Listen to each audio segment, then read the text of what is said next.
सुरुमा जाँदाखेरि एकदमै साह्रो परिरहेको थियो, हिँड्नलाई एकदम साह्रो हेर्नुहोस् त है। तर आउँदाखेरिको अवस्था हेर्नुहोस् है त, हाम्रो इनर्जी। हेलो साथीहरू, आज चाहिँ हामी चाहिँ माता रानीको मन्दिर जाँदैछौँ है। हेर्नुहोस् त कस्तो चट्टान छ, कस्तो उकालो छ है। तर बाटो चाहिँ फेरि सजिलो छ है। तर मेरो नानी चाहिँ अलिकति अघिल्लो दिन केही पनि खाएको थिएन अनि ग्यास पनि भएको थियो, त्यसले गर्दाखेरि उसलाई हिँड्नलाई अलि साह्रो पर्दैछ।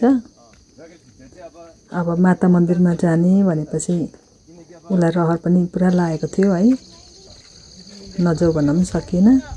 तर हिँड्न चाहिँ हेर्नु कति साह्रो पर्दैछ। तर जस्तो हामी मन्दिरमा पुग्यौँ है, उसको शरीरमा एकदम इनर्जी प्रभाव भइहाल्यो हो।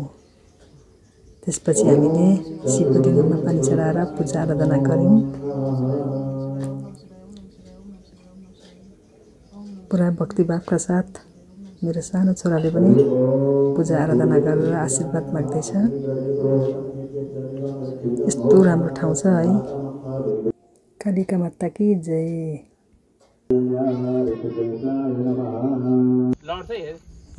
हेर्नुहोस् त, अब त्यो मन्दिरमा पुगेपछि उसलाई यति साह्रो इनर्जी आयो है, तत्कालको तत्कालै चमत्कारिक भयो।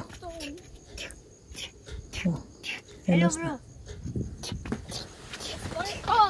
मैले आफ्नै पारेर के खेलेको, यस्तो माइन्डक्राफ्ट पनि के अरे है। हामीलाई त कति कुरा थाहा नै हुँदैन। अहिलेको नानीहरूको के हो, आफ्नै हुन्छ खेलाइ।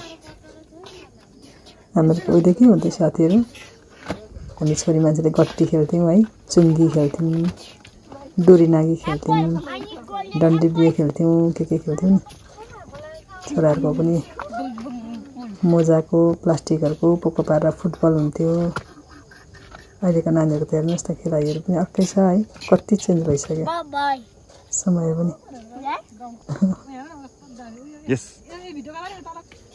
कस्तो राम्रो ठाउँ छ हेर्नुहोस् त, उता सिनेरी पनि कति रमाइलो छ मुनि। आफ्नै धुनमा छ हाम्रो नानीहरू चाहिँ। ऊ मेरो भतिजो हो।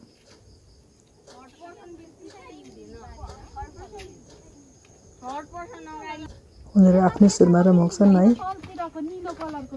उनीहरूको रमाइलो देखेर हामी पनि रमाउन पर्छ। हेर्नुहोस् न के खेलेको।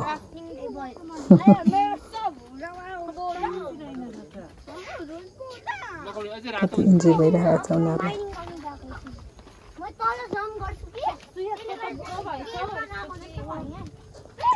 तर साह्रै रमाइलो भयो।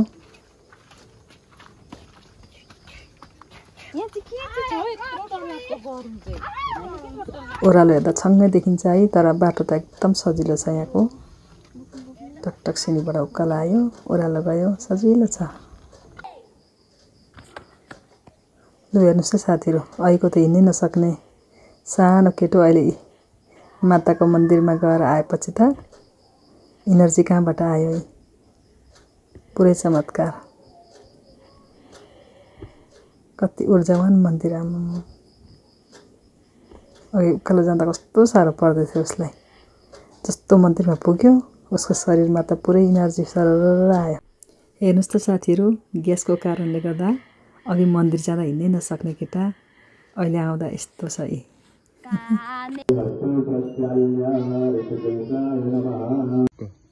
भिडियो हेरिदिनु हुने साथीहरूलाई धेरै धेरै धन्यवाद।